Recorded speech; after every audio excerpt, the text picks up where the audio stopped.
Hoje o convite que nós vamos te fazer é para entender o que está por trás da incorporação e como saber mais sobre isso pode te ajudar a investir melhor e cada vez com mais segurança. Esse é o MidraCast, seja bem-vindo, eu sou Gustavo Neri, sou CEO e fundador da Midra, e hoje é um MidraCast diferente. Pela primeira vez aqui na Midra, eu vou ter a participação como co-host do nosso MidraCast dela, que é a dona, quem manda em tudo, a dona da Midra, a dona do meu coração, a mãe dos meus filhos, que manda na minha vida e na Midra também, meu amor, Rebeca Romeira. Bem-vinda! Oi, galerinha! Obrigada! Que prazer estar aqui com vocês, como co-host do podcast, né, do MidraCast.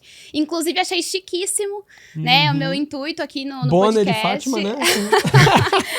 O meu intuito é trazer leveza, é realmente conseguir traduzir os temas que a gente vai trazer aqui, para que quem tá aí do outro lado, que não entende sobre o assunto, entenda um pouquinho, através das perguntas que eu vou fazer, e eu acho que vai ser uma troca bem interessante, eu vou aprender demais. Com certeza, amor. Vai ser muito bom ter você aqui, porque você vai melhorar com certeza todos os nossos podcasts, porque todos os podcasts que a gente sai daqui, ela fala, olha, você podia ter feito isso melhor, você podia ter falado isso melhor, então é bom que agora ela vai se virar pra falar no meio aqui, a gente resolver. E você tira o seu da reta.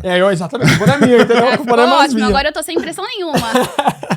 Gente, esse podcast eu queria fazer há bastante tempo, já tinha sugerido várias vezes, né? Tinha faltado a oportunidade mesmo da gente gravar, porque quando eu comecei no mercado imobiliário, eu não tinha nenhum conhecimento do mercado, e principalmente quando a gente fundou a Midra, pra gente era um baita desafio conhecer, entender melhor, o mercado fechado, né? O mercado onde as pessoas não compartilham tanto. E de cara, assim, no começo da Midra, eu conheci esse cara aqui, ele me ajudou muito, me ensinou pra caramba, assim, toda a conversa que eu tenho com o André, ela não é uma conversa, é uma aula, é um aprendizado absurdo, é um cara humilde pra caramba, assim, né? Também pra aprender. E pra mim é o cara que mais entende sobre incorporação e tem mais clareza pra passar, por isso que é o cara certo pra estar com a gente aqui. Só que eu vou ter que ler o currículo dele, né? Porque o currículo é extenso, né? Então, só um pouco robusto.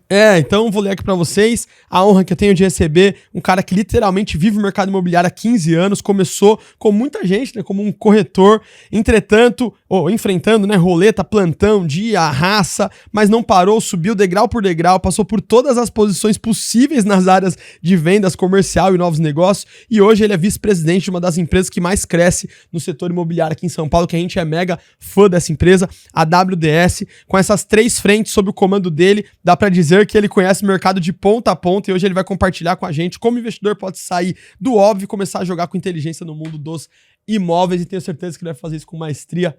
André Mehler, seja bem-vindo, irmão. Obrigado, Gu. Obrigado, Beca. Eu fico até sem palavras depois de uma apresentação dessa.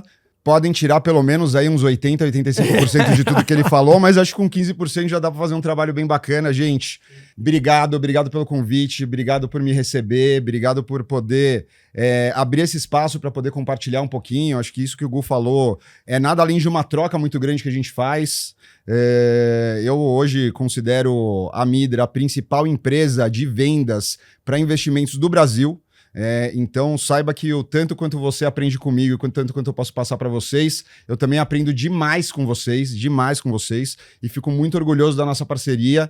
É um prazer estar aqui, gente. O Gu falou aí de forma brilhante, acho que até estava batendo um papo com a Gabi do marketing antes de vir para cá, e eu falei, não, ajusta isso no currículo, tal, não sei o quê, e a grande realidade é que assim, independentemente de currículo, eu comecei a minha carreira como corretor de imóveis, padrão de plantão de vendas, entregando panfleto para gente no posto de gasolina, e fui crescendo dentro do mercado de acordo com aí uma aptidão e talvez algo que estava inato a mim de vendas e comercial que nem eu sabia que eu tinha quando eu entrei no mercado, tá? A gente até tava brincando aqui, né, que o Gu fala, putz, você gosta de falar, né, cara, na frente das pessoas e tal. Eu falei, eu não gostava de falar na frente das pessoas, era um dos meus maiores medos, e eu não sei nem como aprendi. Eu só sei que um dia eu saí falando e não parei de falar, e agora tô aqui com vocês.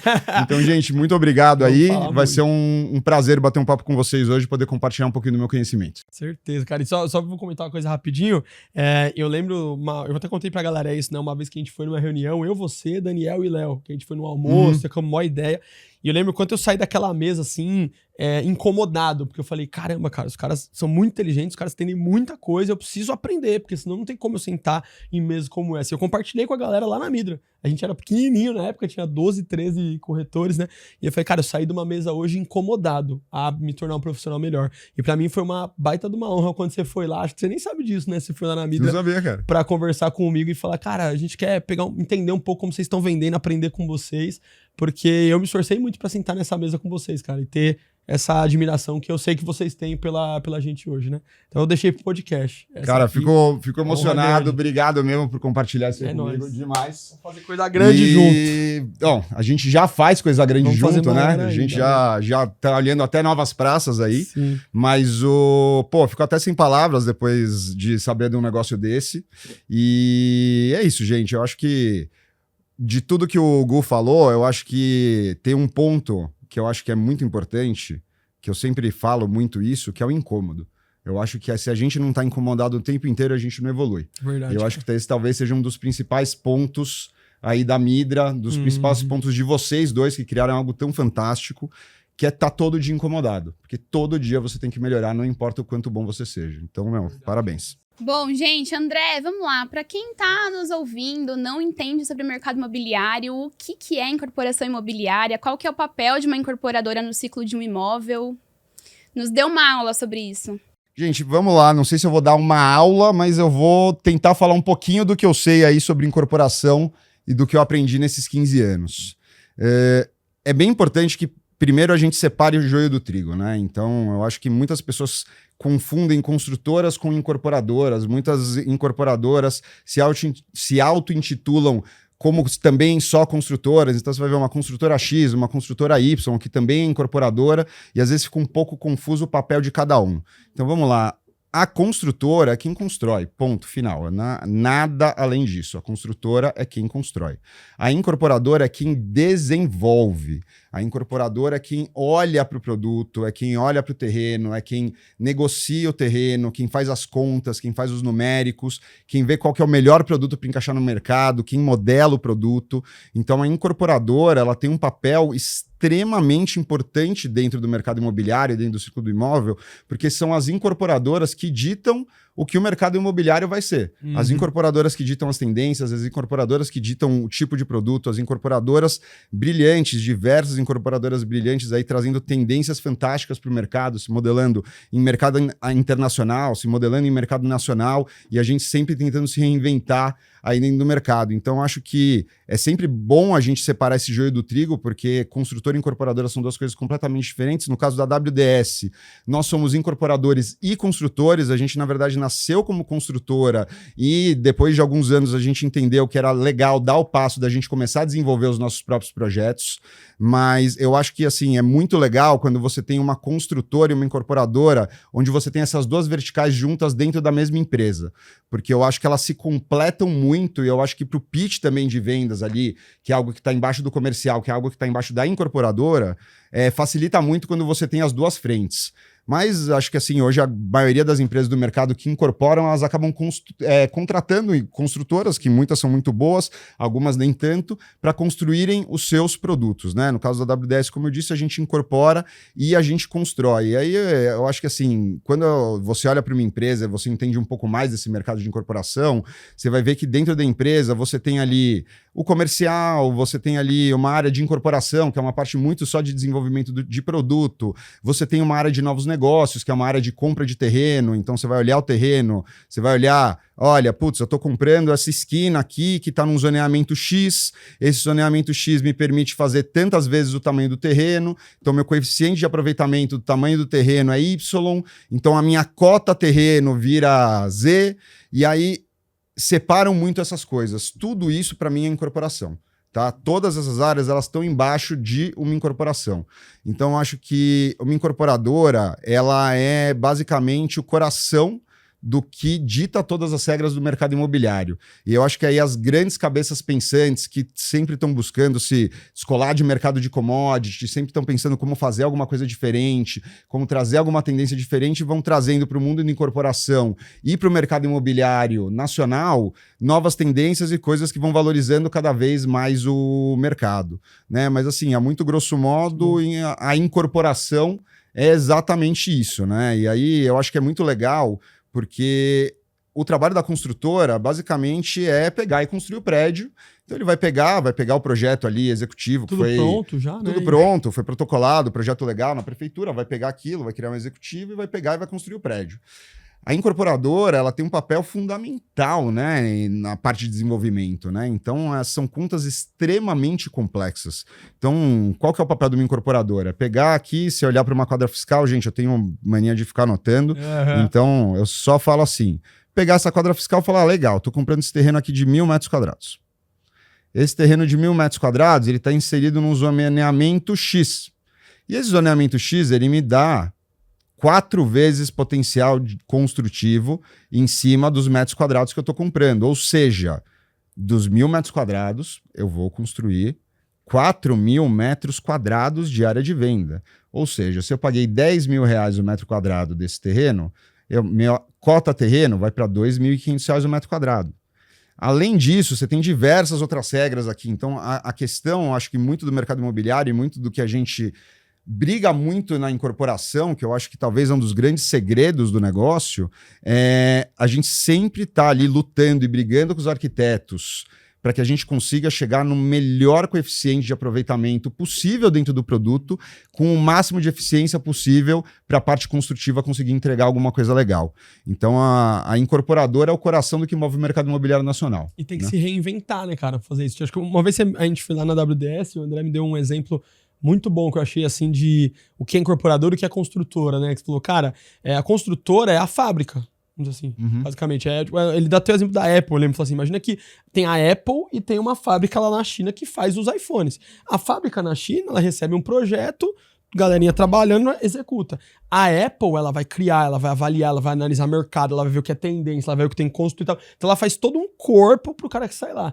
E aí, cara, dali pra frente eu não tive mais dúvida, assim, porque eu falei, pô, agora eu entendi. Quando eu for falar com o incorporador, o cara não é o cara que vai ficar tão... Ele não tá só preocupado com o tamanho da laje, que não sei o quê, mas não, ele vem no antes. Ele vem no quem vai usar esse produto, né? Ele vem no quanto que esse cara pagaria, ele vem no estudo de mercado. E aí você vê algumas incorporadoras, um exemplo, você acredita, amor? Tem incorporadora em São Paulo fazendo estúdio com vaga, cara.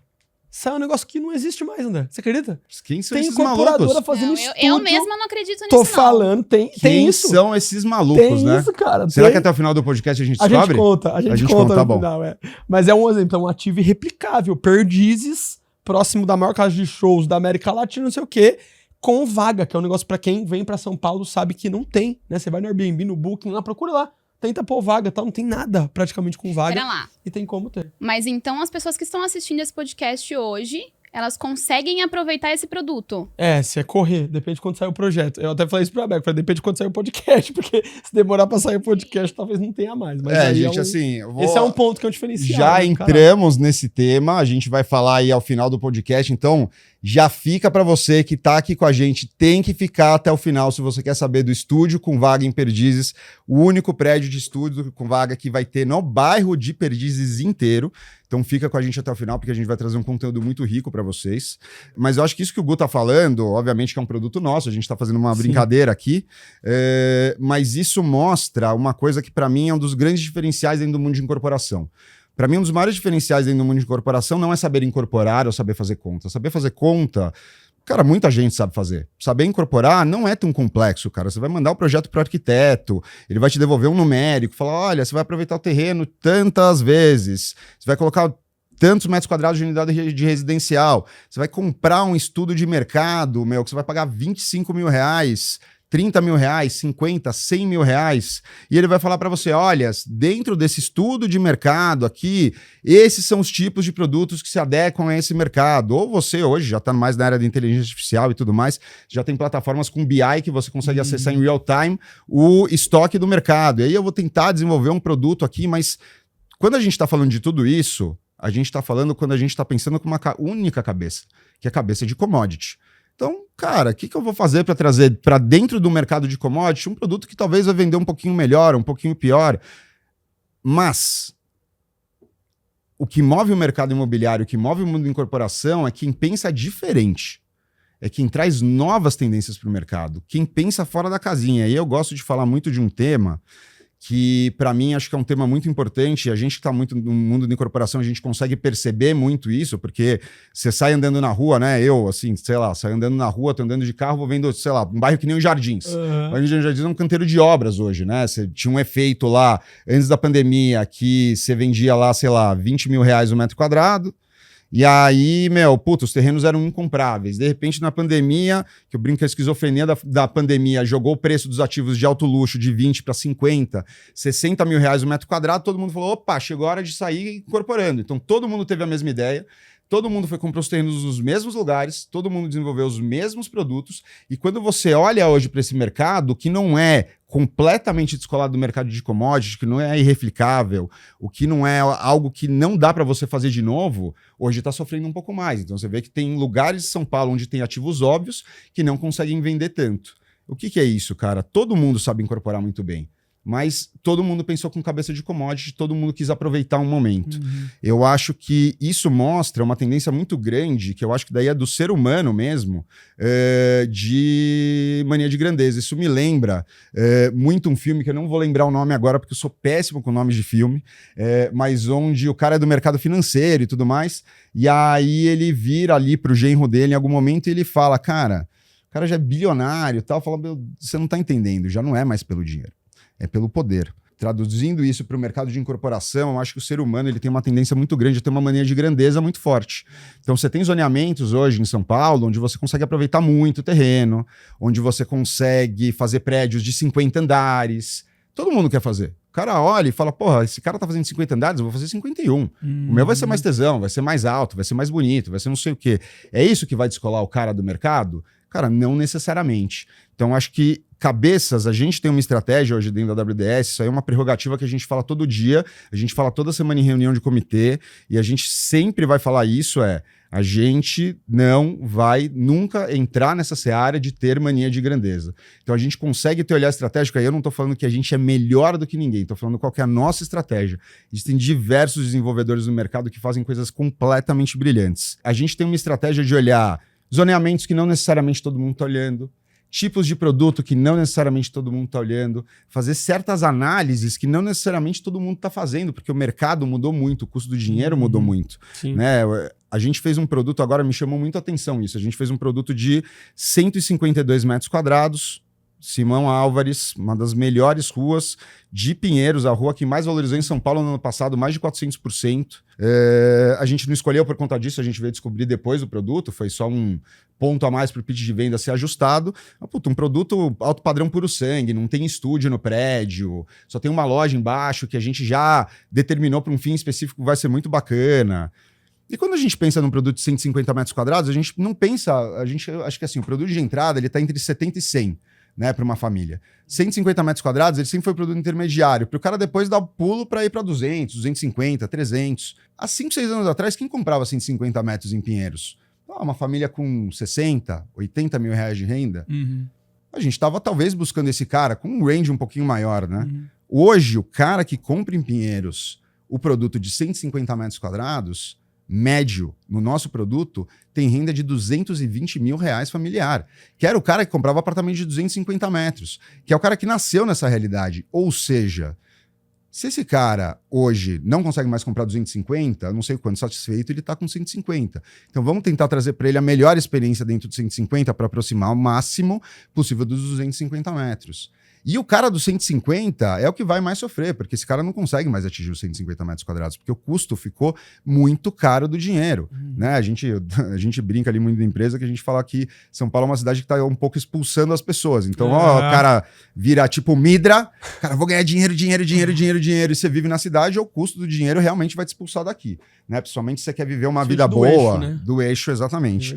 Então, a gente tem muito a cabeça de analisar esse tipo de dado para a gente tentar encaixar produtos no mercado que eles atendam uma certa demanda que não especificamente o mercado está olhando, né?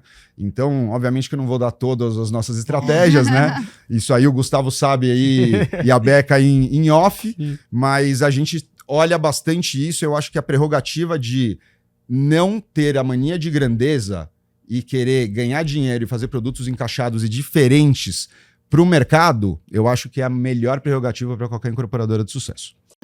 Deixa eu fazer só uma colocação, que a Beca perguntar, mas só das coisas que você falou de pensar diferente, é o slogan da Apple, né? Think different. Então tipo exatamente o slogan. Mas essa questão do ego, cara, é muito importante, pô. A gente fala isso na mídia o tempo todo pra galera. Quando você achar que você já ganhou, que já era, é o momento que você começa a perder. E isso, realmente, vocês têm muito, cara, de vão fazer pé no chão, fazer direito. Inclusive, geralmente as histórias de incorporadoras que a gente ouve que deu algum problema, foi isso aí que você falou, né? O ego se perdeu, enfim.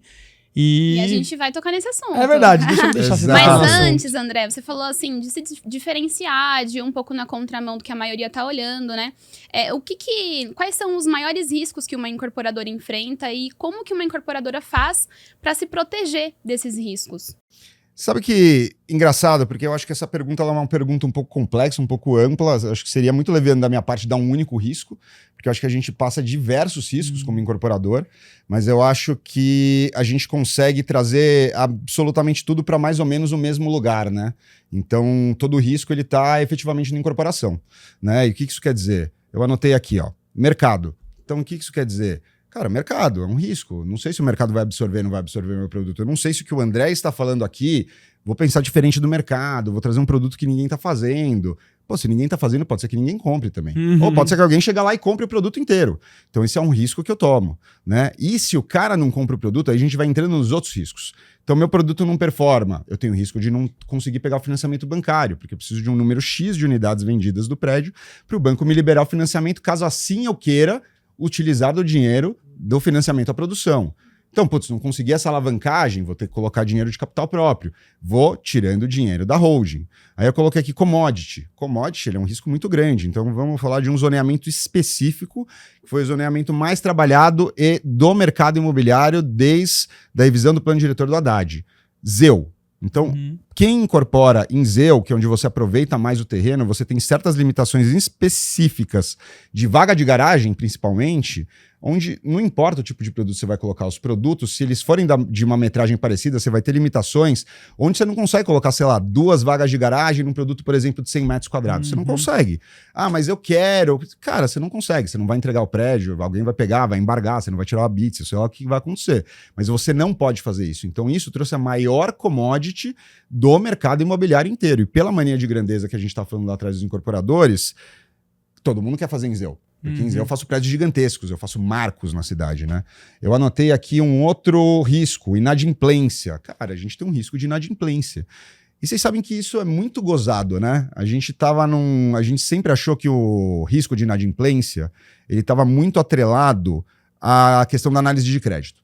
Então a gente sempre falou, cara, a análise de crédito ela tem que ser um negócio assim absurdamente feitas a ferro quente, tem que ser um negócio que a gente não, em nenhum momento a gente vai perder a mão, eu só posso vender para o cara que eu tenho 100% de certeza que vai me pagar.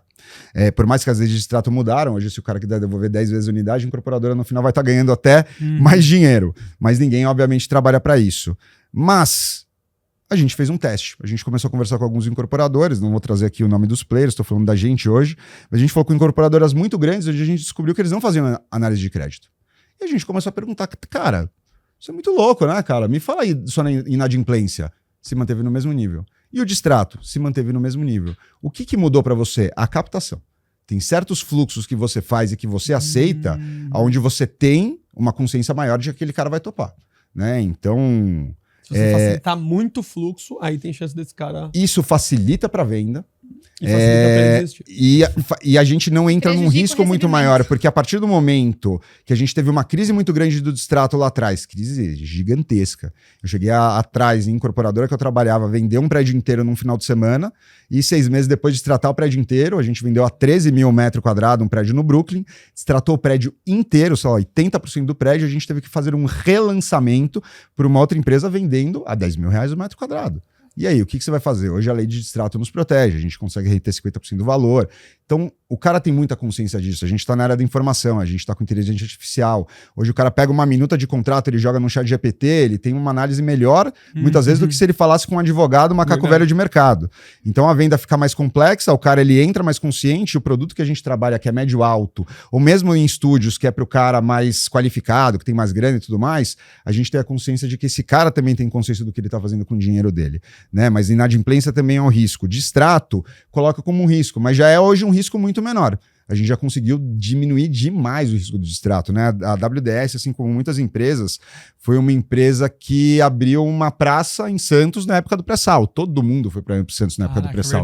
Porra, meu, era um negócio que ia bombar, não tinha como dar errado, né? Verdade. Não tinha como dar errado. E, infelizmente, o senhor Ike Batista falou ali as coisas, não era bem aquilo. E aí, cara, danou-se. Então, assim, você teve players, sei lá, gigantescos, como a Cirela, que se trataram prédios inteiros, foram coisas muito sérias. Eu fui lá e vi os prédios assim, fantasma, cara. Os caras fantasma. O prédio inteiro. Tipo. A gente entregou alguns dos melhores prédios comerciais de Santos, que pegou, destratou, a gente ficou com um default gigantesco, reorganizamos a casa por 2 anos e depois o negócio deu tudo certo. Então, hoje, né, assim, as leis, elas já nos protegem muito mais nesse sentido. Tempo é uma questão muito específica, né? A gente vai falar depois de SCP, a gente vai falar de operações de equity aqui e tudo mais, mas quando a gente vai fazer uma captação de funding com investidor, ou quando a gente vai fazer uma captação de funding com alguma asset, com algum fundo, o que mais pega para o cara? Qual que é o maior risco, né, que a gente sempre fala? O risco é tempo, porque assim, hoje, médio, a gente aprova os projetos em mais ou menos 9 meses. Do momento que eu entrei com o projeto legal na prefeitura, respondendo todos os comuniques, eu aprovo o projeto em mais ou menos 9 meses. Mas nada garante que isso não vai levar 2 anos, porque eu dependo de órgãos públicos no Brasil. Eu tive um terreno que a gente comprou na Freicaneca, que para mim vai ser um projeto ícone ali na Freicaneca, que a gente já começou a construção. Tons Freicaneca, vocês venderam pra cacete lá. O Tons, ele era um posto de gasolina. A gente tinha um laudo da CETESB que era para sair em março do ano passado. Tava tudo certo. O laudo da CETESB saiu em novembro. A gente não tem o que fazer. Então, o investidor que entrou antes, ele acaba sofrendo. E a gente também acaba sofrendo. Porque as captações, e aí eu acho que aí a gente entra numa outra tese de risco muito grande, né? O que fez com que o mercado imobiliário virasse uma potência no mundo? A alavancagem, né? Então, a alavancagem em todos 100%. Os setores do mercado imobiliário fez com que o mercado imobiliário escalasse de uma maneira inacreditável. Na incorporadora, no financiamento, na construção, em tudo, né? Tudo, a gente se alavancar de todo lado, né? Então, você pega dinheiro com o investidor ou com o mercado de capitais para você pagar terreno, você pega dinheiro para financiar a obra, o cara compra apartamento financiado para pegar e alugar apartamento e pagar a parcela do financiamento, e ele vai aumentando o capital dele, e todo mundo vai fazendo mais ou menos a mesma coisa, cada um mais ou menos dentro da sua casinha. Agora vamos dizer que, a gente, a gente é muito conservador no que a gente faz. Mas vamos dizer que a gente tivesse aqui um propósito de escalar a nossa empresa para começar a lançar 2 bi daqui a 1 ano. Cara, ia ter que virar para o mercado de capitais, ia ter que trazer SCPs inacreditáveis para o mercado, com deltas de ganho que não faziam o menor sentido. E eu ia então, esse dinheiro ia me sair muito caro. E eu ia ter que virar para assets, ia ter que virar para fundos, né, players importantes que investem em equity imobiliário, e falar, galera, eu preciso de dinheiro porque eu estou crescendo a minha empresa. Ele vai falar, ótimo, cara, quais são os parâmetros? O parâmetro aqui, ó, cara, você está entrando, vamos dizer uma conta idiota, você está entrando a 12 mil metros, e você vai aqui, a nossa expectativa é lançar daqui 6 meses a 20 mil metros. A Asset, assim como o banco, ela é sua parceira, mas não necessariamente ela é sua amiga, né? Então, ela vai virar para você e falar, cara, que bom, cara, legal, essa conta super fecha para mim. Só que não se esqueça que eu preciso remunerar o meu cotista. Então, assim, os 12 para 20, ele dá um delta de ganho que vai dar IPCA mais 8, IPCA mais 10, IPCA mais 12, sei lá qual que é a estrutura que o cara vai montar, isso é o mínimo que eu preciso chegar. Então, se a gente trabalha dentro dessa estrutura, vai dar tudo certo. Se o tempo começa a passar, o custo do meu dinheiro começa a ficar muito caro. O que eu tenho que fazer? Eu tenho que diluir. Então, dependendo da estrutura de negócio que a gente faz, você traz um risco muito grande para dentro da sua própria operação, né?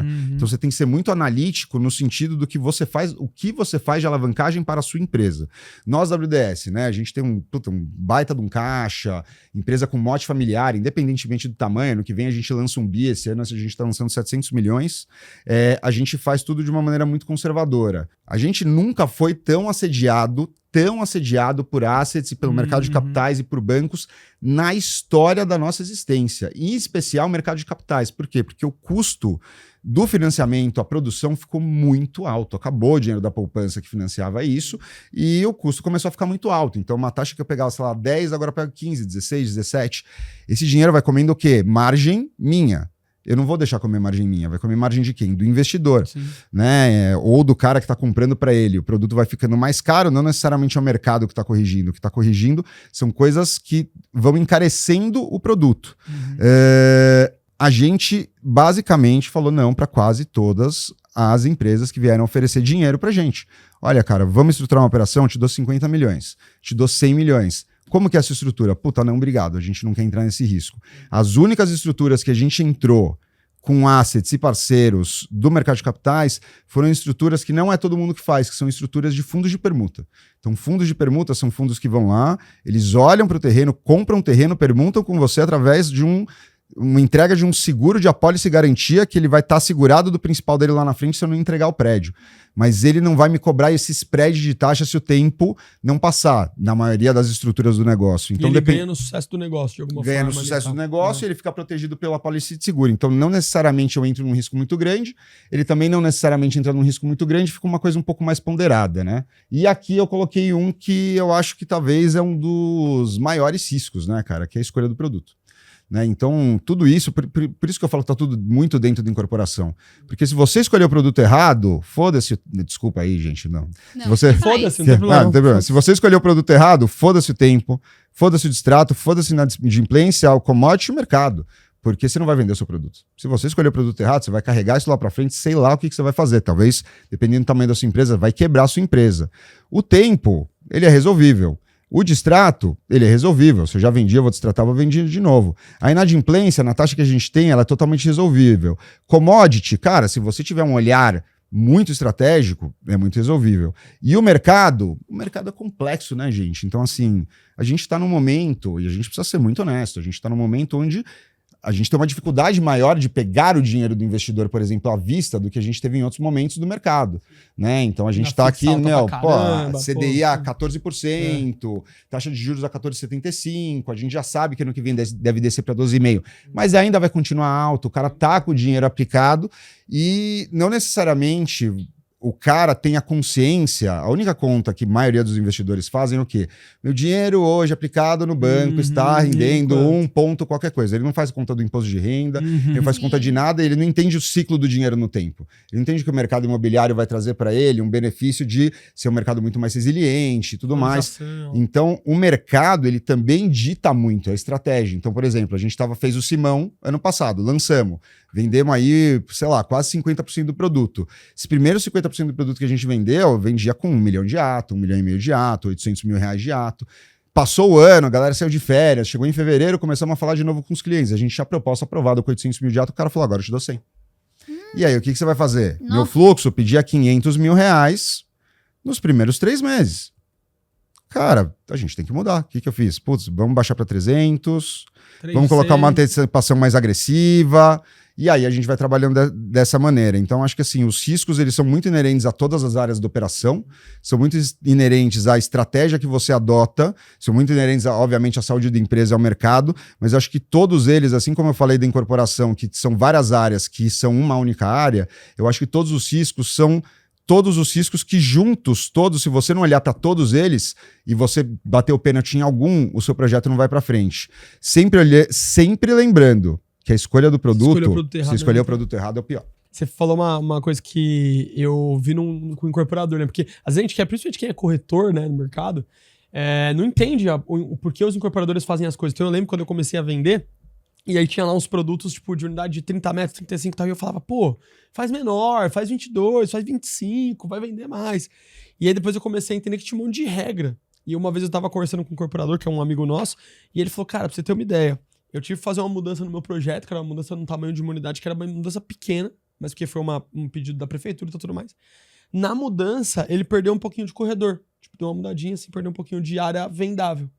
Cara, ele perdeu tipo R$1 milhão de área vendável, uma mudancinha da prefeitura. Ele falou, você entende que é 1 milhão de lucro que eu ia ter lá na frente quando eu entregasse o projeto, que foi embora por causa de uma porta, que teve que mudar alguma coisa, assim. Então, você vê como a incorporação é complexa, cara. Por isso que não dá pra investir em qualquer incorporadora, porque o cara tem que saber efetivamente o que ele tá fazendo, porque tem muito incorporador, inclusive, que tá fazendo conta de incorporação e no GPT o cara bota lá e fala, deu, fechou, vamos fazer. E não tem, é verdade, o André sabe disso, não tem experiência, não tem nada. O GPT hoje é um dos melhores amigos, não me entenda errado, eu falo com ele o tempo inteiro, a gente sempre tá antenado aqui pra entender inteligência artificial e ver como é que ela pode estar trazendo uma efetividade absurda, ela me traz uma efetividade desde uma diversão de manhã com os meus filhos no meu carro, que meu filhinho de 3 anos, ele entra no carro quando eu vou levar ele pra escola, ele fala, papai, chat GPT, hoje foto da Patrulha Canina, faz uma foto fantástica da Patrulha Canina, da família inteira, até coisas extremamente complexas. Então, quer dizer, puta, eu fui numa reunião com um fundo outro dia, que precisava levar um parecer jurídico, eu tinha contratado 3 escritórios, eu tinha 3 pareceres, joguei no chat GPT, ele me deu um parecer melhor do que os 3 escritórios. Não tô falando que ele é melhor ou pior do que qualquer escritório, mas ele realmente, se usado de uma maneira muito eficiente, é muito legal. Mas tem que ter experiência, né, cara? Exato, e isso que você falou me traz um ponto que é os novos incorporadores, né? Então a gente vê diversas empresas que querem se aventurar no setor, acho que é um setor muito legal e tal. Então hoje você não tem acesso tão fácil a financiamento à produção, você não tem acesso tão fácil à alavancagem.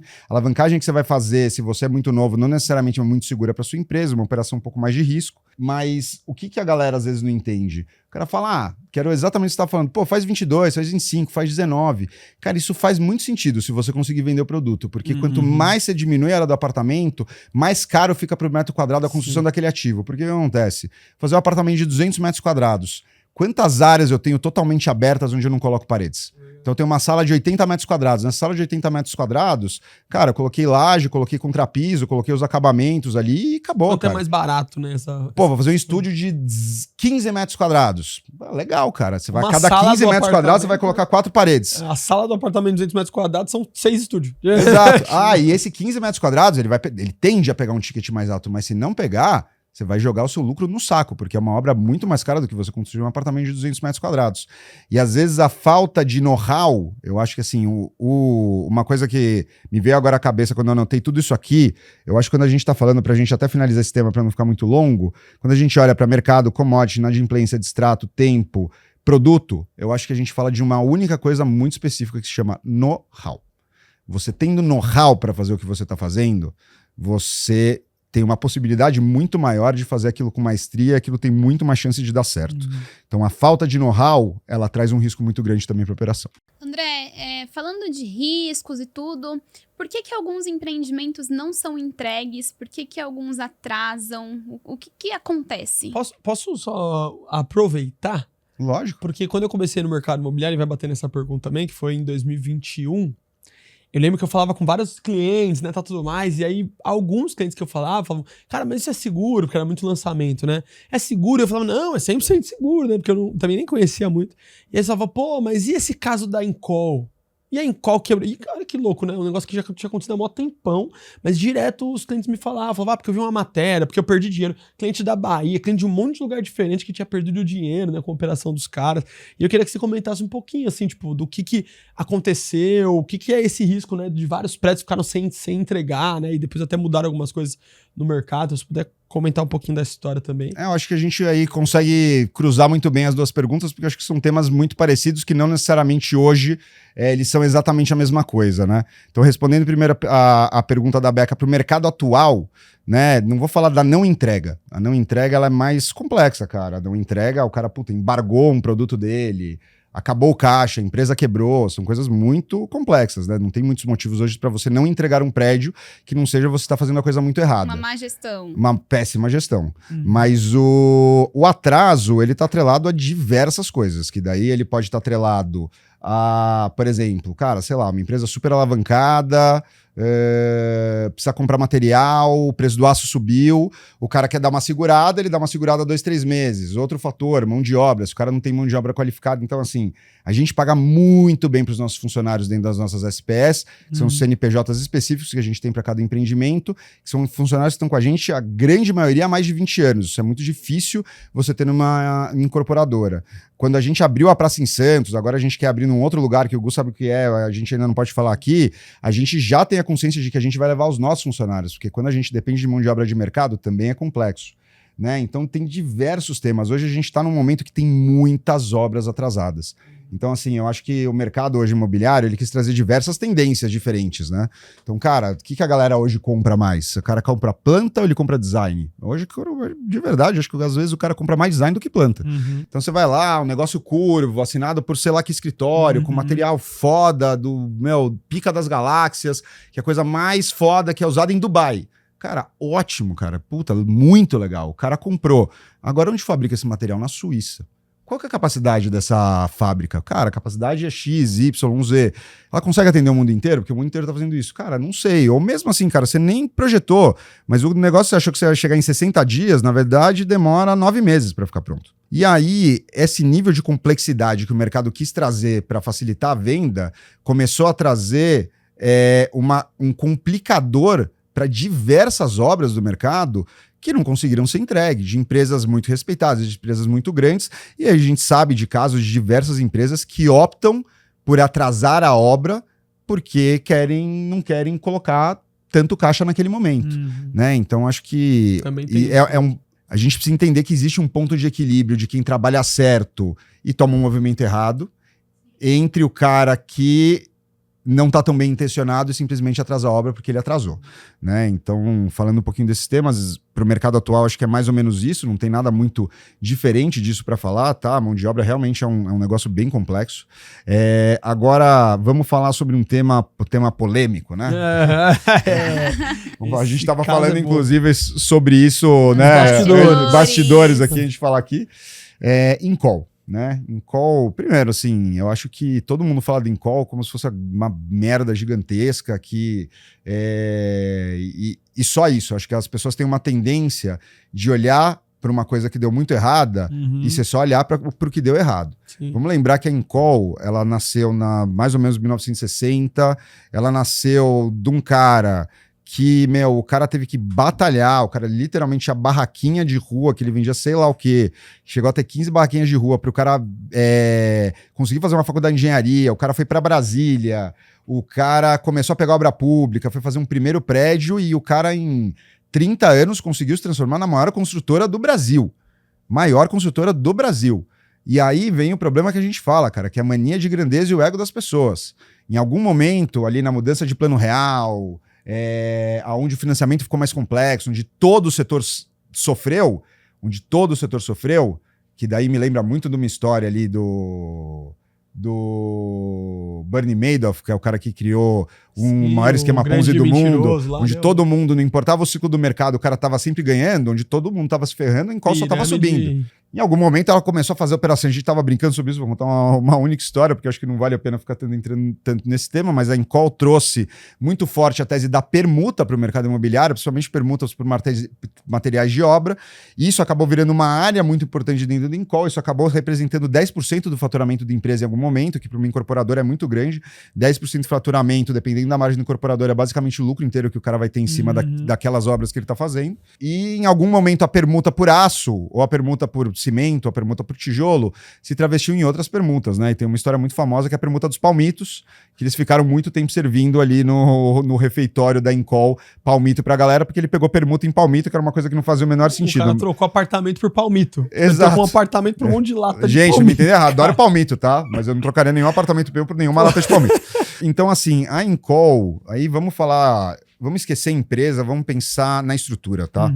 Qual que é a estrutura hoje de uma incorporadora? A estrutura hoje de uma incorporadora, as incorporadoras são desenvolvedoras e elas têm ali uma controladora, a famosa holding, né? Então, no nosso caso, a gente tem uma holding chamada Nelly. Isso não é o caso da WDS, todas as empresas. Eu vou falar da nossa estrutura porque é mais fácil para mim falar, não me sinto confortável para falar de outras estruturas. Então, a nossa estrutura é a Nelly, é uma holding, e embaixo dessa controladora, a gente tem o nosso Land Bank, que o nosso Land Bank é o nosso banco de terrenos, onde cada terreno ele tem um CNPJ diferente. Então, eu vou ter uma sociedade de propósito específico. Então, quando eu vou comprar uma área, eu olhei ali, vi 4 lotes em Pinheiros que formam uma área de 1.500 metros quadrados.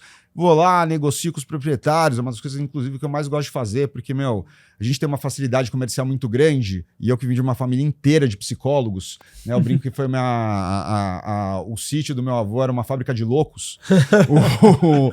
Minha mãe psicóloga, minha tia psicóloga, minha outra tia psiquiatra, meu avô fundador da Sociedade de Psicanálise. Então, acho que trouxe talvez, não sei se no aprendizado ou se é alguma coisa realmente genética, de arquétipo, eu tenho uma facilidade muito grande em me conectar com pessoas, entender os problemas delas, entender o que precisa ser dito para resolver aquele problema. Não acho que eu sou o melhor cara do mundo, nem é isso que eu estou dizendo, mas essa é uma aptidão muito grande, que é algo que é inato a mim e que eu fui trabalhando para transformar numa habilidade real ao longo do tempo. Eu gosto muito disso, mas voltando para a história, assim, você está ali negociando, negociou os 4 lotes, e aí você vai falar, legal, puta, chegou num acordo comercial bacana para todo mundo.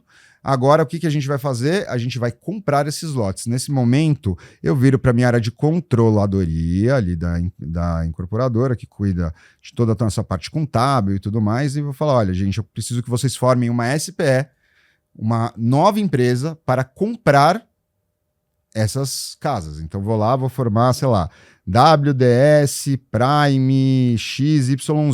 E aí fui lá e comprei essas casas. Quem vende é a SPE. A holding, ela tem uma estrutura de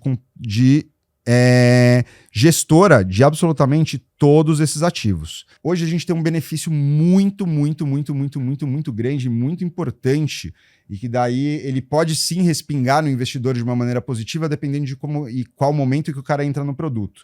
Mas hoje a gente tem a possibilidade de tirar a nossa operação do lucro presumido, e de instaurando patrimônio de afetação, eu basicamente blindo essa SPE. Então, essa sociedade de propósito específico, ela fica 100% blindada, quer dizer, putz, a empresa quebrou, empresa grande, holding quebrou. Essa SPE, ela não vai entrar nunca na massa falida da empresa. Ela fica 100% blindada. Qual que é o colateral que o governo me dá para fazer isso? Eu entro no regime especial de tributação, que são 4% de tributos. O que isso quer dizer? Literalmente, que vocês entenderam. Se eu faturar 100 mil reais ali dentro da minha SPE, eu vou recolher 4 mil reais, se já chegar o momento, eu vou poder distribuir 96 mil como dividendos daquela operação. Eu paguei só 4% de imposto. Pô, isso é fantástico. Mas de onde que veio tudo isso, né? De onde que veio tudo isso? O que aconteceu com a Incol? A Incol, vamos falar de estrutura. A Incol, assim, como todas as empresas naquela época, ela era um CNPJ, então você tinha um único CNPJ, aonde você pegava e você operava todas as suas obras dentro de um único CNPJ. Então você tinha uma flexibilidade, uma facilidade absurda de movimentar dinheiro e dar pedalada. Então, sei lá, cara, vamos pensar numa operação, esquece em qual. Pensa que eu sou um incorporador, que eu estou fazendo aqui 10 obras. Essas 10 obras, cada obra de 100 milhões de reais. Todas performaram lindamente. Maravilhoso, cara. E eu tenho uma obra de 1 bi aqui. Essa de 1 bi não vai. Mas, puta, já tô com o terreno comprado, já provei na prefeitura, já vendi meia dúzia de unidades, não vou entrar com modificativo no projeto e cancelar ele. E aí vem a mania de grandeza, eu quero entregar esse prédio foda, meu produto e tal. Porra, cara, eu tenho facilidade. Todas essas obras são performadas, vamos pegar aqui o lucro de todas essas obras, vamos jogar para cá, a gente vai movimentando dinheiro no caixa, a gente paga a obra, finge que tá tudo certo e tá tudo lindo e maravilhoso. Mas, cara, continua não vendendo. E aí você tá fazendo mais outras 3 obras e de repente o mercado imobiliário ele vira de ponta cabeça, você não consegue mais vender nada. O que vai acontecer? O que aconteceu na época da Incol? Na época da Incol, ela chegou a ficar sem entregar, agora eu não lembro os números exatos, mas se não me engano foram coisa de 720 prédios no Brasil, ela era responsável por 15% do mercado de São Paulo.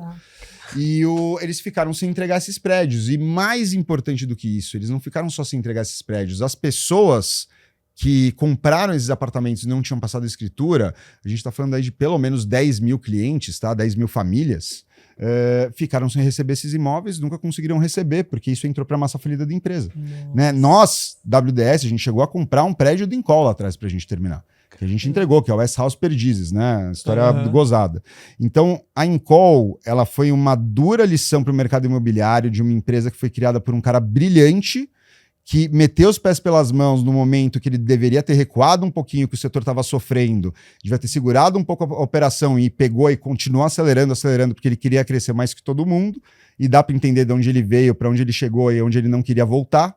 e simplesmente aquilo norteou o que é o mercado imobiliário hoje. Então, o mercado imobiliário ele é um mercado sólido, ele é um mercado seguro, é um mercado onde o investidor ele vai colocar o dinheiro dele e a maior preocupação que ele tem, que é a incorporadora quebrar, se a incorporadora quebrar, aquilo não vai respingar no principal ativo dele, que é a cota terreno que ele tem, que é a cota do empreendimento que ele tem, o futuro unidade que vai entregar. Isso aquilo já existia, André?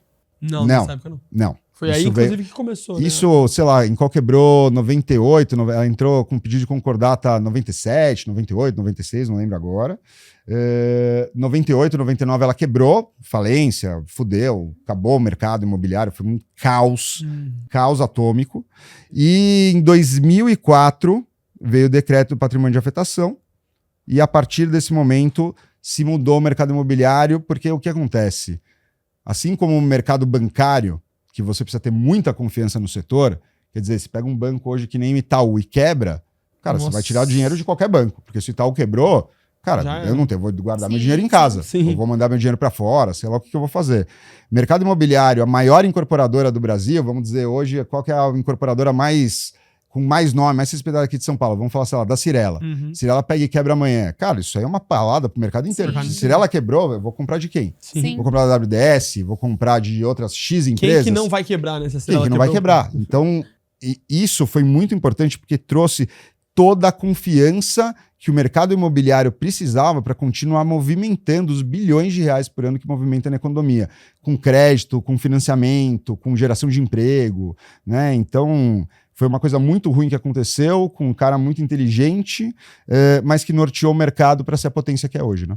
Eu falo que é uma enciclopédia, esse cara. Muito Pô, bom. aí eu já aprendi 10 coisas que eu anotei aqui, diferentes, cara, muito bom. E aí, essas coisas que a gente aprende, André, acho que são muito importantes, porque o investidor, principalmente que tá do outro lado, cara, ele não tem como ter acesso a esse nível de informação. O cara é médico, o cara é engenheiro, o cara tá tocando a vida dele, a empresa dele. Como é que ele vai parar pra entender por que o patrimônio de afetação foi criado e onde foi? A maioria não tem tempo pra isso, né? Exato. E aí, por isso que a gente criou o MediaCast, cara, pra trazer esses pontos e o cliente sai aqui entendendo, pô, então, de 2004 pra frente, ficou tudo lindo, maravilhoso, agora eu posso investir tranquilo, né? Isso. Fantástico. E ainda falando para esse investidor, André, como que a rentabilidade de uma incorporação se compara com outras formas de investimento? Aí é uma pergunta um pouco ampla e um pouco complexa de responder. Então, eu vou responder especificamente. O que você vai falar? É que eu ia perguntar assim, a rentabilidade seria de investir na incorporação? O investidor que vai investir, né? Isso Seria mesmo. uma SCP, né? O cara que entra ali e tal. É isso. Respondendo a pergunta específica da Beca, que eu acho que, comparando com outros setores, eu acho que assim, o mercado financeiro, vamos falar do mercado financeiro. O mercado financeiro é cíclico, então hoje, pô, tá maravilhoso deixar o dinheiro no banco, amanhã não vai estar. O mercado imobiliário se prova ser, não no Brasil, no mundo inteiro, o mercado mais resiliente frente a qualquer crise, frente a qualquer ciclo de economia. Então sempre está ali valorizando acima da inflação, então você tem um ativo que está imobilizado e que ele está ali, valorizando. A gente estava conversando sobre um cliente nosso que a Midra trouxe, que é um dos clientes mais importantes que a gente tem, que já virou um amigo querido, onde a história dele se fez e ele ficou um cara muito grande, muito profissional, e mudou a história da família dele, cara, começando a comprar terreninhos de 5 mil reais, que de repente virou e esse terreninho valia 100 mil. E aí ele pegou, vendeu esse terreno e comprou mais 20 terrenos de 5 mil reais. E depois de 10 anos, todos esses 20 terrenos também valiam 100 mil. E ele entendeu o poder que o mercado imobiliário tem. Obviamente, quando a gente olha para o mercado de São Paulo, é muito mais difícil. Você não consegue comprar um terreno por 5 mil e você não tem esses deltas de ganho, a não ser que você encontre uma oportunidade completamente estratégica. Mas eu acho que o mercado imobiliário, ele traz essa resiliência que é muito bacana. E ainda entrando só no mercado, que é, vamos falar assim, de mercado primário mesmo, para o investidor muito comum, que é o investidor de plantão de vendas, o cara que vai ali e vai comprar no lançamento e tudo mais, eu acho que eu comecei minha carreira no mercado onde você vendia solidez, você vendia segurança e você vendia uma segurança frente a crises, frente à inflação, frente à alta de taxa de juros, você vendia a resiliência do mercado imobiliário. Então era um ativo de extrema resiliência e baixa liquidez. Na grande maioria do mundo, esses são os ativos imobiliários, na grande maior parte, são assim. em algum momento entrou o Airbnb aí no meio do caminho, né? Que daí veio toda essa tendência de estúdios e veio. E a galera fala, pô, mas São Paulo tá se ultralotando de estúdios. Sei lá, São Paulo tem nem acho que 10% de estúdios que tem em Nova York. Tem a quarta principal praça de Airbnb executivo do mundo, né? Então, você investir no lugar certo, tem muito espaço para crescer. Você tá dizendo que não saturou. Não, zero.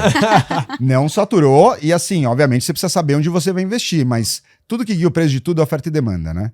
Então, assim, isso trouxe uma dinâmica diferente para o mercado, porque hoje o investidor... O que o investidor de lançamento olha? O investidor de lançamento olha, entrei nesse momento do lançamento, tá num fluxo X, 40% durante o período de obras, 60% para financiamento bancário. Mais commodity do que isso não existe. Cara, eu tô comprando a 18. Eu vou esperar aí, talvez, uma conta de 20... com sorte 30% de valorização, com muita sorte 50%, mas é muito difícil isso acontecer até o momento da entrega do produto. Vamos lembrar que a gente sempre está falando de produtos residenciais, de produtos que se enquadram dentro de uma faixa mais alto padrão, né? Produtos aí de habitação de interesse social, de habitação de mercado popular, aí é um outro negócio que eu acho que não vale a pena a gente entrar nesse tema aqui hoje. Mas eu estou falando do mercado que a gente trabalha, a WDS, que é muito esse mercado, né, de mais tradicional. Então o cara ele vai olhar mais ou menos para isso, né? E o cara vai chegar aqui na frente, ele vai ter um ativo que vai continuar valorizando 5, 8, 7, 10% ao ano, e do outro lado, o imóvel, ele vai ter a renda. Então a conta lá atrás, qual que era? Olha, você vai conseguir fazer, sei lá, 0,5% com o seu imóvel, só que esse 0,5% representa 6% ao ano, e você está valorizando mais 8%. Então, na verdade, você está ganhando 14%, só que o seu dinheiro está imobilizado e o seu dinheiro parado no banco ganharia mais do que 6%. Então, era difícil você vender para o investidor, né, com uma Selic de 17%, uma Selic de 15%. Era muito difícil, porque o custo de atratividade do dinheiro dele no banco era muito alto, né? E o cara não consegue ter uma visão tão de longo prazo, né? A não ser que o cara já tenha essa experiência ou realmente você seja um vendedor ali muito habilidoso para você conseguir vender isso muito bem para o cara. Você tem uma dinâmica nova hoje no mercado, que já não é tão nova, onde o cara consegue fazer, às vezes, 1,5, né? A Beca estava contando, inclusive, desse cliente, a gente estava falando, de uma unidade de um estúdio que o cara fez no primeiro mês R$12 mil. No segundo mês ele alugou por 70 dias por R$25 mil por 70 dias. Quer dizer, pô, cara, sei lá, o cara colocou 300, 400 mil reais no estúdio, vamos dizer que líquido vai voltar R$8 mil pro cara, o cara tá fazendo 2% ao mês com um ativo que daí tá valorizando 8% ao ano, vamos dizer. Então a conta é 2%, 24% ao ano, mais 8%, 32%. Cara, me fala qual banco que você tem de dar 32% ao ano, que eu faço minha empresa agora e vou, aplico todo o meu dinheiro lá e vou me dar. Eu vou para Dubai. Os créditos curvados. Né? Então, assim, a conta muito tradicional do mercado imobiliário, mais ou menos para rentabilidade, eu acho que não foge muito disso, né? Obviamente que a gente pode entrar em diversos outros tipos de mercado, altíssimo luxo e tudo mais, mas eu acho que vai ficar muito comprido. A gente pode entrar talvez num segundo podcast. Aí vamos falar de uma curva diferente. Puta, cara, legal, cara, entendi isso, mas eu acho que eu já passei desse momento de ser o investidor de plantão. Eu já tenho um capital, eu já quero investir num negócio diferente e tudo mais, aí a gente entra nas SCPs. Né, o que é uma SCP? A SCP, ela basicamente é um contrato de sociedade. Todo mundo acha que foi formatado no mercado imobiliário. Gente, se eu, a Beck e o Gu, a gente quiser fazer uma SCP aqui, ó, dessa xícara, porque a gente acha que essa xícara é foda, ela vai valer R$500 mil daqui a um tempo, a gente assina um contrato de sociedade oculta, onde todo mundo vai ter 33% da xícara, e quando a gente vender por R$500 mil, a gente vai dividir aí 160 conto para cada um e todo mundo vai ficar feliz. E se tiver prejuízo, a gente vai ter prejuízo junto. No caso da SCP, para mercado imobiliário, como funciona a estrutura? Nós, desenvolvedores, a gente que desenvolve projetos e tudo mais, o que a gente precisa sempre preservar? Né? Então, assim, você tem aí um movimento tributário protegendo toda operação imobiliária, cada operação imobiliária específica. Então, você tem o patrimônio de afetação. Mas o que eu, como desenvolvedor e com know-how, que sei fazer as coisas, que faço tudo conservador, by the book e tudo mais, o que eu preciso proteger mais importante de tudo? O meu bolso? Não. As obras? Não, as obras vão andar. Mas o que precisa estar mais saudável é a minha holding, a minha empresa, a minha controladora. Então a gente como desenvolvedor, e aí eu não coloco a gente no rol de todas as incorporadoras, a gente sempre vai fazer operações para a gente conseguir livrar a exposição de caixa de compra de terreno, conseguir livrar a exposição de caixa de abertura de plantão de vendas, conseguir livrar a exposição de caixa de obra, de maneiras hoje um pouco mais criativas, talvez, porque, enfim, cara, o dinheiro do banco tá muito, muito, muito, muito caro, então a galera tá fazendo crise e tudo mais, para conseguir, às vezes, pegar um dinheiro que tá, às vezes, tá vindo até um pouco mais barato do que o banco, ou mesmo, né, tem gente que faz obra sem banco, enfim, né, isso aí você precisa confiar realmente muito na empresa. Então, o cara da SCP, a SCP, ela serve como uma estrutura de funding para o incorporador colocar o cara antes do lançamento. Então, vou lá, comprei o terreno. No caso, vou contar a estrutura da WDS, como funciona, não importa como o resto do mercado trabalha. Fui lá, comprei o terreno, desenvolvi a SPE. Legal. Deixei tudo redondo, passei a diligência, todos os contratos assinados, comecei a pagar o terreno, protocolei o projeto legal na prefeitura. Nesse momento, eu olho para minha primeira tranche de gasto, vamos dizer que é 20 milhões de reais, e eu vou falar, cara, meu skin in the game aqui, que é a grana que eu quero ficar no negócio, é, sei lá, 5 milhões. Os outros 15 eu vou captar a mercado. Que daí eu posso falar com um fundo e pegar esses 15 milhões de uma maneira mais estruturada e mais rápida, ou eu posso abrir cotas do meu empreendimento e eu vou vender cotas do meu empreendimento para o investidor mais profissional, que geralmente ele entra numa condição mais à vista, ou às vezes numa condição até um pouco parcelada, com 4, 6, 8, 10 parcelas. Um investidor mais robusto, Um né, investidor André? mais robusto e que ele entra, aí ele tem obviamente um risco de tempo, porque o projeto ainda não está aprovado, só que o delta de ganho do cara é muito maior. Então quando esse cara entra, ele entra no momento antes do lançamento, vamos dizer 6 meses, 8 meses, 1 ano antes do lançamento, vamos dizer que eu vou lançar 20 e o cara entrou a 10, tá? Então o cara entrou a 10 e vai sair aqui a 20. Então ele está buscando mais ou menos em 1 ano, sei lá, 100% de valorização. E aqui mais para frente, se ele for carregar o imóvel, mais 30%. Né? Obviamente que existem contas diferentes, existem contas com 50%, 40%, 70%, depende muito da operação e depende muito do que você quer vender.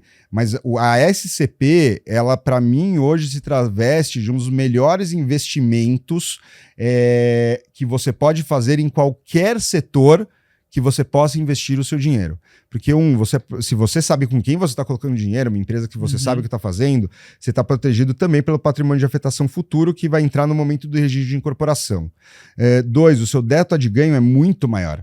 3, se você sabe que a empresa está colocando esse dinheiro da SCP dentro da SPE, você vê que a sócia ostensiva do seu contrato é a SPE, você sabe que o seu dinheiro está indo para o lugar certo. Né? Todo mundo quer abrir capital. Tô brincando, a gente não quer abrir capital, mas assim, todo mundo, o ego faz a galera querer abrir capital.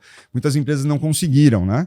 Mas muitas empresas conseguiram. Mas uma manobra para você fazer uma abertura de capital por ano é você ter uma empresa que você vai pegar e sair fazendo SCP à torta direita. Então ela vira uma manobra de funding, porque assim, eu virar para o investidor mais qualificado e falar, querido, comprei aqui esse terreno. Esse terreno aqui em Perdizes, estúdio com vaga de garagem, eu vou lançar a 20, você está entrando a 12. Cara, acabou. Eu posso falar qualquer coisa. O resto ele precisa pegar confiança. O cara já entendeu que é um bom negócio. Então, um dinheiro que se o cara pega confiança em você, ele vem um pouco mais fácil. Você deixa sua operação robusta, vem mais fácil ainda.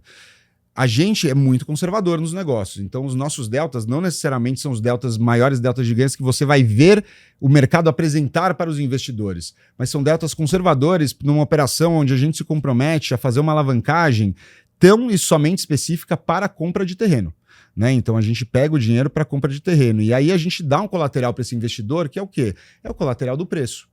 E eu não dou o colateral do preço, eu dou o colateral do preço, eu dou o colateral do patrimonial. Então, quer dizer, se esse cara tem um viés patrimonialista, quando o produto for incorporado, ele vai transformar essa minuta de SCP num compromisso de compra e venda, ele vai pagar os 4% do RET, porque daí ele vira um cliente oficial e ele está como se ele estivesse comprando a própria cota. E eu dou uma saída pro cara, porque se o cara tá buscando uma flipagem de capital, dependendo de como esse cara sai, o cara pode ter uma taxa de retorno completamente absurda.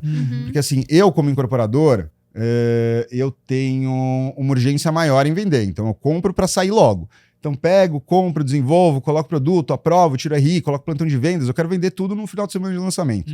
Ah, mas dá para você vender 10% mais caro. Cara, tudo bem, eu vendi tudo mais rápido. Por quê? Porque a minha operação é financeira, eu estou olhando para a minha taxa de retorno. Quanto mais rápido vem o dinheiro, maior é a minha taxa de retorno. Não necessariamente minha margem está atrelada à taxa de retorno. Né? Às vezes a galera só olha para a margem e esquece o custo do dinheiro, que hoje poderia estar parado no banco a 15%, 16%. Sim. Isso é importante, né? A visão do incorporador é mais do tempo que eu resolvo isso aqui para eu fazer mais dinheiro com esse dinheiro do que só da margem, né? Exatamente. E aí o investidor, ele não tem necessariamente a mesma urgência que eu. Uhum. Investidor, o que o cara pode fazer? O que eu faço muito nas minhas SCPs, por exemplo? Tem diversos viés aí que eu acho que são muito bacanas falar. O primeiro viés é, peguei um produto super líquido. Vamos falar de novo do estúdio com vaga de garagem em Perdizes. Cara, é um produto completamente descolado de mercado de commodities. A gente sabe que é um produto que vai vender em 30 dias no momento que lançar. Tenho nenhuma dúvida disso. O investidor mais safo, ele vai falar, legal, cara, vai vender em 30 dias? Bacana.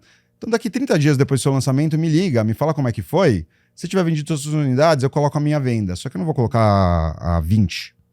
Eu vou colocar a 25. E aí eu vendo com tempo. E aí se for para 20 eu aceito também, mas é só à vista. Então quanto mais você vai trazendo dinheiro para perto de você no tempo, maior vai sendo a sua taxa de retorno. Né? Então esse cara pode pegar uma taxa de retorno aí exacerbadamente grande, né? Obviamente que a gente não vende isso, mas isso pode acontecer.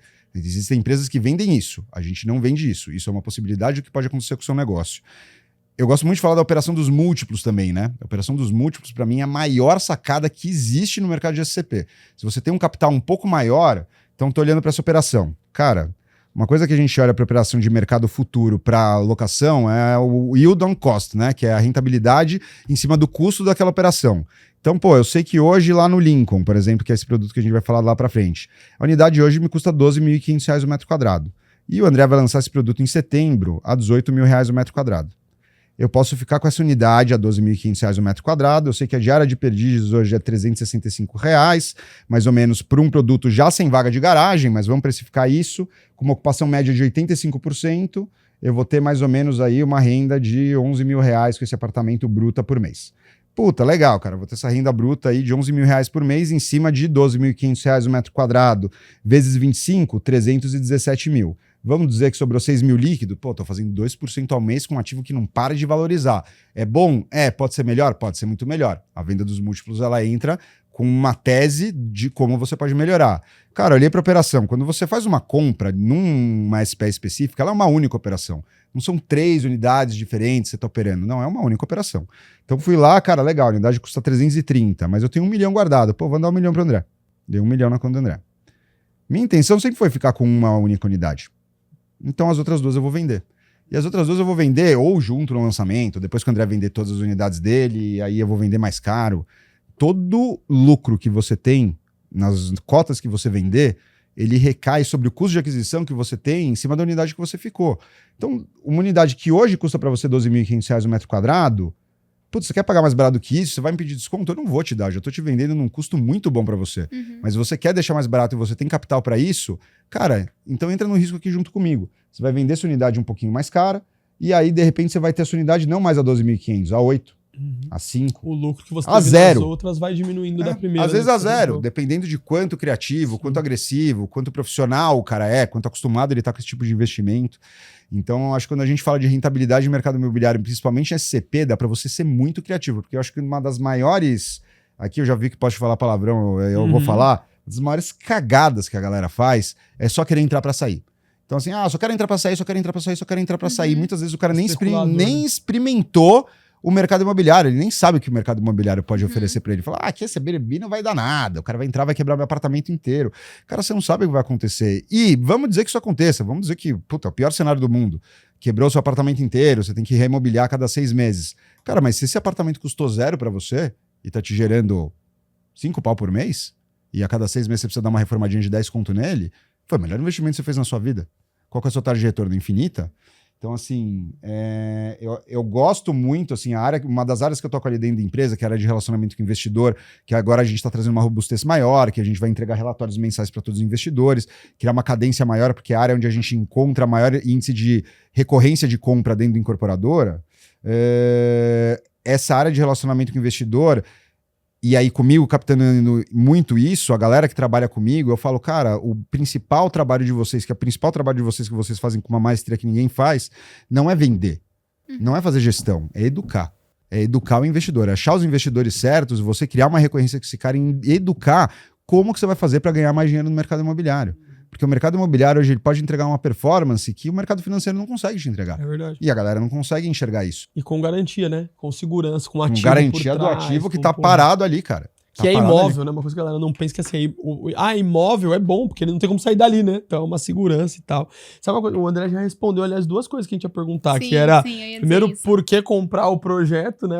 Falando um pouco do Lincoln ali, e também por que investir o KWS, né? Porque já mostrou a capacidade, o ser conservador, o fato da empresa estar extremamente consolidada, né? E tal e tudo. Então, realmente foi muito bom. Eu quero te perguntar uma coisa pouco fora, bem rapidinho. Lógico. Só essa. Claro. E aí a gente vai para o bate-bola aqui, que é... O que você vê de mais diferente, né? Se fosse uma coisa só, tá? Especial na Midra hoje, assim. Tipo, olhando como empresa, fala, cara, isso aqui é o que vocês têm que não tem no mercado, é diferente, ou faz vocês serem diferentes, enfim. Cara, eu vou falar uma coisa que, para mim, traduz muito disso, cara, que eu acho que é cultura. Mais do que tudo é cultura e método. Né, metodologia e cultura que é num nível de força absurda, né? Então, quando uma das maiores dores que a gente tem hoje dentro do mercado imobiliário quando a gente fala de vendas é exatamente a mão de obra. A gente sabe que muito infelizmente, o mercado que tem maior potencial de remuneração, um dos maiores potenciais de remuneração do mundo, ele trabalha com os profissionais que muitas vezes não sabem nem o que estão fazendo. Mais preguiçosos, né? Preguiçosos, muitas vezes não sabem nem o que estão vendendo. Ele viu um cara, sei lá, o cara ganhava 5 conto por mês, ele viu um cara que também ganhava 5 conto, entrou numa Lopes da vida, foi lá, fez umas vendas, o cara era bom, e o cara, de repente, o cara tá andando com uma meca de 300 mil reais, que não necessariamente quer dizer que ele tem mais R$1 na conta, só quer dizer que ele tá andando com uma meca de 300 mil. Sim. E aí o ego da pessoa vai, vou ficar do tamanho desse cara, vou ficar de maior, fora, vou ficar rico. Tô ficando de fora. Mas não necessariamente esse cara sabe o que tá vendendo. Infelizmente, a estrutura do mercado imobiliário nacional, que veio com as grandes lançadoras e tudo mais, pelo volume de pessoas que trouxe, você não consegue trazer uma eficiência tão grande. Por isso que os grandes profissionais se destacam. Aí, trazendo isso para a Midra, acho que o que o Gu e a Beca fazem aqui, a galera às vezes enxerga a Midra, eu acho que só como uma empresa de muita alta performance, que faz algumas coisas diferentes, mas vocês precisam entender o nível de cultura. Eu falo com diversas imobiliárias, diversos parceiros. O que eu vejo aqui, eu nunca vi em nenhum outro lugar. Eu vou traduzir um momento, que eu acho que eu já falei, inclusive, para você. Vocês viram que eu não gosto muito de falar, né? Eu falo pouco. Então, assim, uma das coisas que eu mais tenho prazer de fazer, na verdade, o Gu sabe muito disso, se eu pudesse escolher uma coisa única para fazer, eu gosto muito de dinheiro, mas seria, cara, pegar, ensinar e dar aula e dar treinamento. E a gente vai dar treinamento em vários lugares. Já dei treinamento ali para 300, 400 corretores, treinamento de produto, treinamento sobre investimento, treinamento sobre não sei o quê. Outro dia, um cara virou para mim e falou, cara, você não acha uma puta perda de tempo? Você vai falar ali com os caras e 80% dos caras não estão nem olhando para você, os caras estão mexendo no celular, os caras só querem saber o prêmio. E eu tenho uma premissa, que daí eu aprendi isso num coaching, entrou em mim, e eu falei, cara, isso aí também vai ser uma missão de vida. Se eu chegar lá na frente de 400 pessoas e eu falar alguma coisa e tiver um impacto positivo na vida de uma pessoa, eu já cumpri o meu papel. Se tiver impacto positivo na vida de 400, puta, melhor ainda. Mas não necessariamente. Para o mercado imobiliário, a gente sabe que, infelizmente, às vezes pode acontecer. Eu já vim algumas vezes aqui na Midra falar, e todas as vezes foi igual, mas vocês chegaram hoje num tamanho que é um negócio inacreditável. E eu vim falar aqui tem mais ou menos 1 mês e meio, 2 meses, talvez, sobre o Auro. Sim.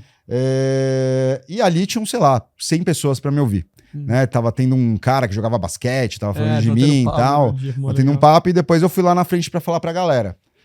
De repente, eu tinha 100 pessoas 100% focadas no que eu tava falando. Você não escutava um pio. Eu olhava para o olho das pessoas, eu podia olhar para qualquer pessoa. Você geralmente vai buscar uma pessoa que está olhando para você ir ter um ponto focal. Porque você está olhando para pessoas que não estão olhando para você, você vai perdendo a concentração. Cara, eu podia olhar para qualquer pessoa. Tava todo mundo 100% focado no que eu estava falando de uma maneira completamente inacreditável. Brincadeira, a gente brincou ali do Lucas Broker e tudo mais, né? Que é um dos nossos grandes parceiros e um dos melhores corretores que eu conheci de verdade, assim, com mais potencial no mercado, um moleque que é um fenômeno mesmo.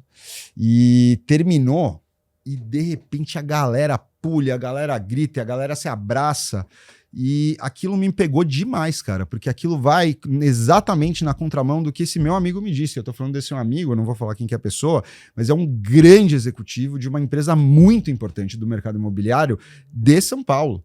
E o cara virou para mim e falou exatamente isso. E única vez que eu tive a sensação que talvez eu tive algum impacto positivo na vida de talvez 100 pessoas, foi quando eu vim falar aqui na Midra. E isso mostra um comprometimento num nível de cultura, um nível de comprometimento que é um negócio completamente absurdo. Todas as vezes que eu venho aqui vocês têm 3 salas, 4 salas no mesmo prédio. Um outro dia a gente entrou numa sala, não tinha sala pra gente ir, depois a gente foi em outra sala. Cara, parece que é um monte de maluco trabalhando, você entra todo mundo gritando na sala. Eu chego, abro a porta da Midra, já chega 3, Andrezão, vem gravar um vídeo comigo, vem falar com o cliente, quer fechar. Então, assim, a Midra, ela tem uma cultura, ela tem uma temática, ela tem um compromisso diferente, porque a galera que entra aqui é uma galera que entra para ser formada, e a galera é formada de uma maneira diferente. Outra coisa, que era exatamente o que a Becca estava falando aqui, que é um diferencial gigantesco, todo mundo vende a mesma coisa no mercado hoje. Todo mundo. Né? Principalmente nesse mercado de estúdios. Eu vendo seu apartamento, eu faço a sua gestão, eu revendo seu apartamento. Cara, isso é muito bom a partir do momento que você entrega isso. Cara, a Midra, talvez uma das únicas empresas que eu conheço no mercado imobiliário que consegue cumprir com os investidores aquilo que promete no pitch. Porque a consciência de que o ciclo não termina em 3 anos, o ciclo é eterno. Se você faz o trabalho bem feito, o ciclo é eterno. Eu falo muito isso para os corretores, cara, sempre que eu vou fazer. Cara, esquece a venda. Esquece a venda. Me dá uma empresa de alta performance, quer vender, vender, vender, vender, vender. Mas mais do que tudo, eu acho que vocês querem manter o investidor dentro de casa. Então, acho que esse nível de consciência é um nível de consciência que a gente não vê no mercado. Então, aí, meus parabéns a vocês que criaram uma empresa tão foda quanto essa. Tem que pegar esse pitch aí, ó. Essa vai ser nossa campanha. Que honra. Obrigada, André. Obrigada. Muito especial ouvir isso. E realmente a minha galerinha é diferenciada. Os meninos dela, Meus meninos. São diferentes mesmo. Vamos pro bate-bola? Bora. Bora. André, qual foi a decisão mais ousada que você já tomou como incorporador e que fez tudo valer a pena? Lembrando que o bate-bola é papum, tá? Cara, bem rápido, assim, vai parecer até meio esquisito isso que eu vou falar, mas teve um momento aí, inclusive aqui da empresa, que a gente se alocou numa operação muito grande, ia ser o maior VGV da história da empresa, num lugar super alto padrão de São Paulo, fazer um produto diferente, que ia ser um marco, que daí veio o negócio do ego. E a gente começou a ver como a gente estava muito confiante, a gente fez uma captação de funding de mais de 40 milhões de reais e estava tudo certo. E quando a gente olhou para o negócio estava se concluindo, a gente falou, cara, isso aqui talvez não vai dar certo. O ego, ele veio nessa hora. Mas a gente tomou a decisão de pular fora do negócio. E foi uma das coisas mais malucas que eu já vi na minha vida. A gente devolveu o dinheiro para absolutamente todas as pessoas, respeitando todos os prazos dos contratos, que eram prazos super curtos, 1 semana, 30 dias e tudo mais. E naquele momento, o que eu achei que ia ser um caos, porque, pô, se ele virar para o investidor e falar, você colocou 10 milhões aqui comigo e agora eu vou ter que te devolver o seu dinheiro, o que era para ter sido um caos, transformou relações numa relação de longo prazo completamente absurda. Porque a partir do momento que o cara viu a seriedade que você tinha no negócio, de falar, cara, pula fora, isso aqui não vai dar certo, e toma o seu dinheiro de volta, você depositou o dinheiro na conta do cara no dia que você falou que você ia depositar pelo contrato, você ganha a confiança do cara como se mais do que se você entregasse o prédio no dia. Então talvez foi a coisa mais maluca que eu já vivi no mercado, assim. Animal, pô. Muito bom. Pode fazer a próxima? Vamos fazer a segunda, então. Se tivesse que resumir o segredo da incorporação de sucesso em uma frase, qual seria? Uma frase só. Pensar diferente e realizar com maestria, cara. Então, acho que assim, é realmente pensar fora da caixinha e entender que o maior compromisso que você tem é entregar uma obra bem feita. Os compromissos não são muito grandes, tá? Você tem que prometer pro cara alguma coisa que vai valorizar, dentro do que você falou que vai valorizar. Você tem que falar que vai ter um prazo que você vai entregar a obra no prazo. E meio que acabou. Você não precisa fazer muito mais do que isso. Se o cara estiver ganhando dinheiro com isso, ele já vai querer comprar com você. Que, infelizmente, muitas empresas do mercado não conseguem cumprir nem isso, né? Então, eu acho que tá mais ou menos aí. E pra fechar com chave de ouro e te tranquilizar com relação aos palavrões, o que você não faria nem fodendo? Cara, eu nunca cairia na coisa mais sedutora que o mercado imobiliário pode te oferecer, que é literalmente você olhar para sua empresa, uma estrutura de SCP, estou falando porque é uma coisa muito comum do meu dia a dia, do que eu trato, e olhar aquilo como uma estrutura de alavancagem para a empresa. Independentemente de quanto dinheiro você pode pegar no mercado, tem coisas que não tiram, que são impagáveis, cara. Sua paz de espírito, sua tranquilidade. E se você tem um foco no longo prazo e você entende que o maior e mais importante ativo que você tem é o seu investidor, não é o seu terreno, você sabe que você vai ter que fazer a coisa com um extremo conservadorismo. Então, acho que seria mais ou menos isso. Muito bom. Muito Galera, bom. muito bom mesmo, né, amor? Muito, Adorei. cara, que aula. André, obrigado. Sabia que ia ser muito legal, cara, a conversa aqui com você. Eu que agradeço pedi um demais. Por favor, que eu esqueci de pedir no meio do episódio, né? Mas se vocês gostaram do episódio, cara, curte aqui o episódio, compartilha, né, com alguém que você Sabia que acha tem que faz como sentido. seguir o canal no Spotify? Siga Tem gente no que não Spotify, aliás, que o filho da mãe não segue. Aliás, no YouTube a galera sempre fala isso, né? Que o pessoal assiste e não curte, né? Então, Pois é. deda no YouTube aí, curte, se inscreve, escreve no Spotify, manda pra algum corretor, algum cliente, algum amigo, alguém que você quer que ouça, né? Isso aqui, porque deu pra aprender, pô, muita coisa legal. Nos comentários eu quero que vocês coloquem o que vocês acharam da presença ilustre, da representação da nossa Fátima Bernardes aqui, Rebeca Palmas pra Romeira. Fátima. Comenta lá o que vocês acharam, que foi incrível. Vou pedir pra você deixar a rede social, André, como, pô, a galera pode te achar também, que acho que é importante. A minha, eu não movimento muito, mas é @André Mailer, depois eu vou passar ali pra Gabi pra ela poder colocar embaixo. Mais importante do que a minha, WDS Construtora, WDS Parcerias, pra quem é do mercado, que é parceiro, porque eu sei que tem muita gente do mercado que escuta aqui esse podcast. Queria agradecer demais o convite de vocês, foi um prazer estar aqui com vocês, que são pessoas que eu admiro tanto, que eu gosto tanto, que eu tenho tanto carinho, que são parceiros tão fortes ali da nossa empresa. Foi muito bacana estar aqui com vocês, obrigado pelo convite. E sempre que vocês precisarem de mim aqui nesse podcast, contem comigo que a gente vem bater papo de qualquer assunto, porque tem uma coisa que a gente gosta é falar. Coisa, cara. Dá pra falar de vários outros, aliás. E, gente, lembrando, fazendo um pequeniníssimo resumo, hein, porque eu prometi pra vocês no final. A gente tem uma operação que a gente tá tocando com a Midra, Lincoln de Albuquerque, Perdizes. A gente comprou ali uma SPE já formada, com projeto aprovado num plano diretor antigo, inaprovável hoje no mercado de São Paulo. Irreplicável. É o que eu falo desse Irreplicável. projeto, Estúdios com vaga de garagem, sem limitador de renda. Vai ser o primeiro prédio de Perdizes 100% voltado para Airbnb, com vaga de garagem para todas as unidades. São 200 unidades para atender o bairro que tem a maior demanda de eventos do Brasil, tá? Então não percam essa, porque isso aqui realmente é um negócio inacreditável, que infelizmente eu não vou conseguir trazer para vocês de novo. Ou seja, se você gosta de exclusividade, tá aí uma oportunidade. Fala com o executivo da Midra que vai fechar um bom negócio. Verdade. Por favor, Rebeca Romeira, suas redes sociais.